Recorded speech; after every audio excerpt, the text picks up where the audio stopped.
Hello, here we are with a hands-on review of the LG G-Pad 8.3. So a few days ago we brought you a hands-on video with this, the pre-production model we've got here, but we've had a few days to actually test and play with this, and we're coming back now with some of our feedback and thoughts on the unit and to actually show you some of the features. So overall we've been pretty impressed. The one thing that does stand out is that this does sit quite comfortably in one hand. You can't really use it with one hand, it's just not really very possible, but it will sit quite comfortably in one hand without too much of an issue, which is quite nice. Feels quite comfortable in portrait and landscape mode, and of course the screen rotates there, as you can see. The screen really does stand out. Of course you can adjust this and have this on full brightness or automatic brightness, but it's a nice screen. It really stands out. Not quite as crisp as the LG G2. The resolution's the same on this bigger screen, so you don't get quite the same PPI, but very good nonetheless. Now there's a few key features that make the G-Pad stand out from some of the competition. One of those is Knockon. So I've knocked on the screen and that's turned it off, and you can then knock on the screen again to turn it on. You have to be quite firm actually with it. As you can see there, it didn't work first time. Now it could be because this is a pre-production model, but then what you can do is you can actually use your device. It's just a different way rather than actually having to press the dedicated power button on the side. Another useful feature, and this is primarily designed to work in tandem with an LG G2, although it will work with other Android phones if you download the app from the Play Store, is QPair. And what this does is it pairs up with your phone via Bluetooth, and you get notifications on the G-Pad of things going on your phone. So the assumption is that you're not using your tablet and the phone at the same time. So if you're using your tablet and you get a call come in, it notifies you on screen. If you get a message, it notifies you. If you get a social network notification, it notifies you as well. And then you can react from your G-Pad to that. You can reply to messages. So you can switch all of these features on and off as you like. Another interesting one is this quick memo transfer, which we'll come on to in just a moment. But we really like this feature. It's a nice way, if your phone's set off to one side, that you can get some key information straight here. And like I say, it works primarily with the G2, but if you download the app, it will work with other Android-based phones as well. So let's just go into the web browser. It's the stock browser that we've got here, and we've got a full desktop web page from BBC News here. So there's two things that we can actually do. Now using QPair and Quick Memo, we've got a nice little trick that we can show you. When you're on the web page, if you scroll down, in the notification bar at the top, you should get Quick Memo. Now this is a feature that's on the G2 and the G-Pad, and what it's done is it's captured the screen that we had there at the moment, and then it's brought in our tools to sort of edit the page. So I can write on here, draw, can erase. So that's Quick Memo, and you can save that, so it's good for sort of taking screenshots, making notes, etc. If I save this and save it to my gallery, because I've got QPair switched on, it should connect to my G2 out of shot here, and you'll see already within my gallery in Quick Memo, I've got this actually up in my gallery. So I haven't had to do anything, it's just gone off and put it there. So there we go. There's the one on the tablet that I drew. There it is on the G2 as well. So that's quite handy for sharing key content. Another thing we've got is Capture Plus, and that's in the stock browser.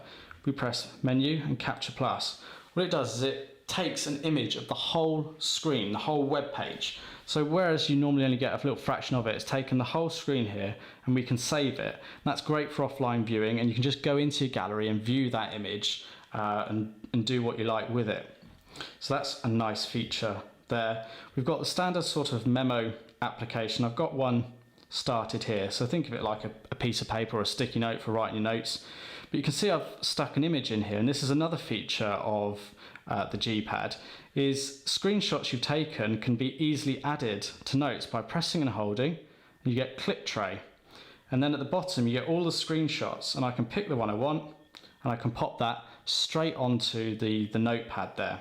So that's a lovely feature to actually have. We've got this VoiceMate. Now, we don't have a very strong Wi-Fi connection at the moment to actually show you this in action, but it's kind of the equivalent to Siri or S-Voice. Works quite well, although in some of the testing that we've done, particularly on the G2, we have found that the servers sometimes struggle with certain requests, but that's common amongst all of these voice-activated services, but it's a little bit better than we actually expected. We have got a camera on here, so we've got a 5 megapixel camera on the back. There's no LED flash. It takes reasonable enough photos. The results are pretty good for a tablet. You've got all the standard sort of settings you can expect from the camera, and of course you've got a front-facing camera as well. So you can see here we can set the volume key to be the capture button if we like. We've got a timer. We can speak to the device to actually take images. We've got different shooting modes, to get different shots and effects. We can flick between the front and rear facing camera. So there's the front facing camera. We can flick between stills and video recording. So there's a nice lot of features on here for a tablet really, and you can record in full HD, which is pretty good all in all for a tablet. We go back to the home screen. Another feature we've got on here is a notebook, and that's a bit more of a glorified version of the Memo. You can have different notebooks saved. So for example, if you're going into a meeting, you can create a new notebook just for that meeting, and you can save it. You can add pages, as you can see here. You can change your pen style, you can erase, you can zoom in, you can lock the buttons here. You can even change the page type, so you get the idea. We can write stuff on screen. You've got different options, change the paper style, so you could go for, let's have a look, go for that one for example. So it's got a pretty pattern in the background there, if you can pick that up, and that can apply just to that one page, and then you can save that particular notebook, which is quite handy. You've got all the standard sort of apps that you would expect of a Google Android device. It has been performing really well. LG have also added a few additional features, a couple that we've already covered. Quick remote, we haven't actually set up on the G-Pad. We've been using it on the G2. It is an efficient way to manage your media devices. So you can use your tablet as a remote control essentially. Just got an infrared port on the front there, and it works really well on the G2, and it's the same on the G-Pad. We've been quite impressed with the way that actually works. So another good feature on the G-Pad, although we're going to demo it on the G2 here, is Q-Slide. And what this means is if you've got a video playing like we have here, you can actually put it in a smaller window so you can carry on doing something else in the background. So there's the video playing, little window which we can resize, but in the background we can carry on doing different things on our device. Then we can go back to the video, we could resize it. We can even change the opacity, so we can't see it quite so much, or we can increase the visibility of it. And then when we want to come out of it, we just click the X. So that's Q-Slide. So all in all, our experience with the G-Pad has actually been pretty impressive. It's been quite quick and snappy. The processor in it has been very good.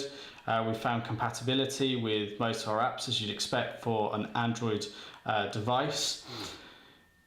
I think for most people there might not be a big enough increase in the actual screen size against some of their smartphones, but this does offer very useful size. The fact that it actually can go in one hand. You've got video out via the micro USB port here, although you need a slim port adapter, not the conventional MHL adapter. You need slim port.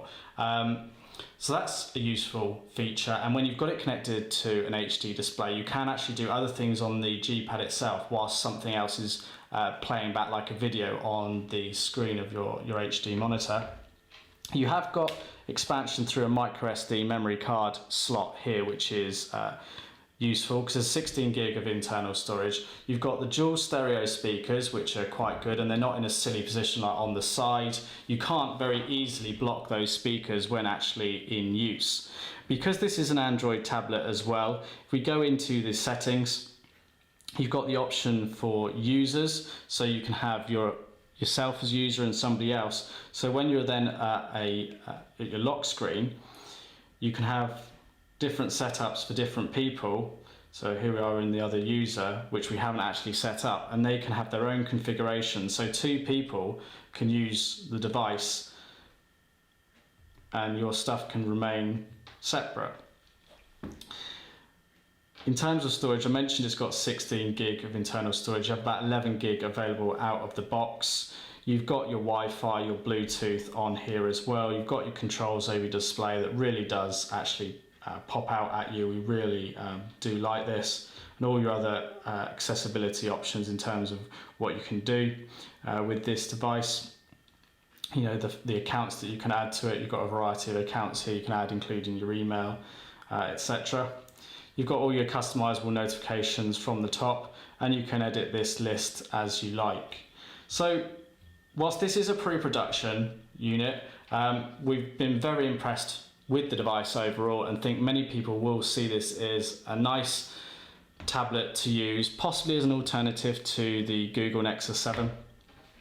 So be sure to check out our full written review which complements this video, available on blog.clove.co.uk. But until next time, thanks for watching.